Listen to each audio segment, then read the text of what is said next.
Gugurtda. Kim aslida kim ekanligini qaysi payt bilasiz aka?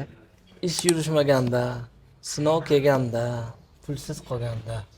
O'sha payt shu yon atrofdagilarni, shu do'stim, akam, ukam, jigarim deganlarni yuzini ko'rasiz. Keyin ba'zilar aytadi-ku, pul odamni aynitadi dedi-ku. Ana shu narsaga men qo'shilmayman. Nimaga deganda pul odamni o'zgartirmaydi. Pul odamni asl yuzini ko'rsatadi. O'sha paytda puli bo'lsa, masalan, bo'ladi-ku yoshlikda shu katta shu birgalikda katta bo'lgan o'rtoqlar bor. O'shanda hech kimda pul yo'q edi, hamma samimiy, do'stim, jigarim deb yurgan paytda keyin vaqt o'tib shu odamlar puldor bo'lsa, ish yurishib puli ko'p bo'lsa, keyin asl basharasi ko'rinadi. Ba'zi aytadi, bu pulli bo'lib aynidi. Yo'q. Bu puli bo'lib shu asl yuzi yuzaga chiqqan bo'ladi. Aka sizdan tayda yoshini turib qo'ygan o'sha pullardan qolganmi? Yo'qda, kecha hammasini uyga Aka kirgizdim-da. men tushunman, polik nima yo'qdimi o'shunda? O'zi aytdim-ku, agar kecha kelganlaringizda vobshe mo'shin bardaga edi, bitta yuvmoqchi edim, hamma narsani tushirdim-ku, ha yuvmadim lekin. Shuncha reklama, shuncha narsa bo'ladi. Moshindan na polik bu, na pulti bu, hech nima yo'q absolyutno. Sizni tarafingizdan insonlar tomonidan gapirilgan yoqimsiz bitta gap, yoqimli gap bitta ayting. Shu video qo'yaman-ku. Shu ishlarni videoga ko'rsatmasdan qilaver deydi-ku. Men shu gapni birinchidan yomon ko'raman. Yaxshi ko'rgan gapim ham shu. Sababi bu videoni to'g'ri bir tarafdan uni fikri to'g'ri, shu yaxshilik qilsang hech kimga ko'rsatmay qil dedi-ku.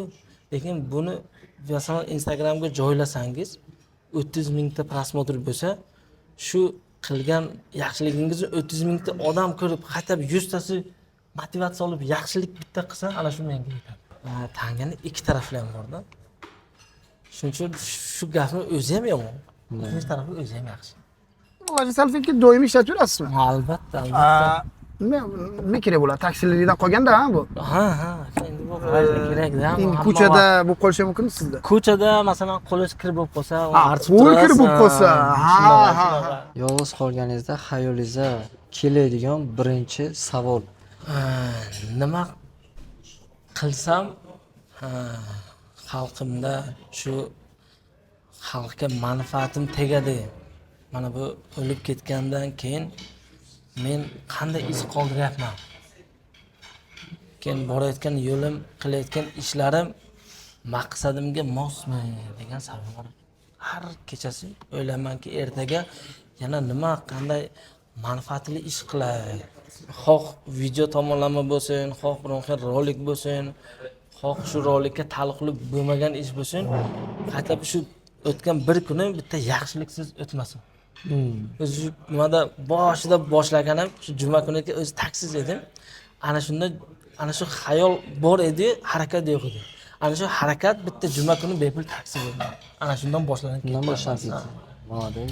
Doniyor aka moshinangizdan hozir nos chiqam, sigaret chiqam. To'g'risini ayting.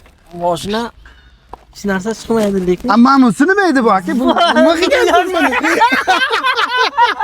Bu nima edi aka? Aka bu nima? Bu mashina yangi oldim.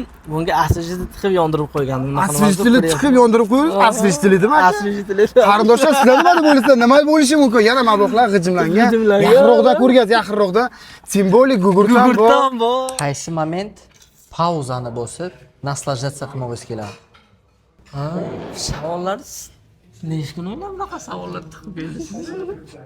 Bu bilasizmi, bu hali pauza bosadigan payt kelmagan hali. Chunki hozirgi paytda faqat harakat qilish kerak. Harakat qilish kerak. Sabab mana hozir asamnoy hozir Instagramda ko'rsangiz ko'p musor videolar tiqilib yotibdi. Shunday. Masalan, birov qopqoqni trend qilib chiqyapti uyiga, unga hech qanday manfaati yo'q.